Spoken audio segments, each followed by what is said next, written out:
15 दिन तक राजा दशरथ का शव पड़ा रहा तेल की कढ़ाई में।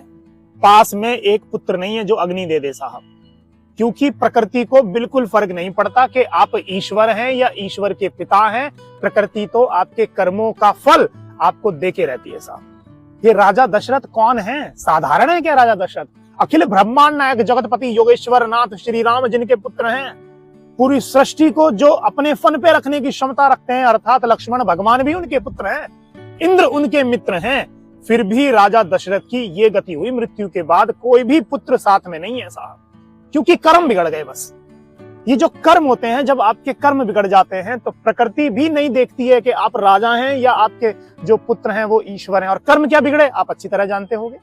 दूसरा उदाहरण है भीष्म पितामह का। कितने दिनों से बाणों की शैया पे लेटे पड़े हैं।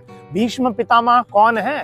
सबसे बड़े ब्रह्मचारियों का अगर उदाहरण लें तो भीष्म पितामह का नाम आता है। कोई भी गलत काम नहीं किया 100 साल तक भी, परंतु एक ही गलत काम हुआ कि एक नाग को साइड में फेंक दिया और वो नाग कांटों में गिर गया जाकर, और वो कई दिनों तक पड़ा रहा साहब। दूसरा, एक हिरणी को तीर मार दिया, वो हिरणी गर्भवती थी, तो ये कर्म बिगड़ गए साहब। अब तीर मारा एक और कांटों में नाग पड़ा रहा, तो भीष्म पितामह भी बाणों की सैया पे लेट गए।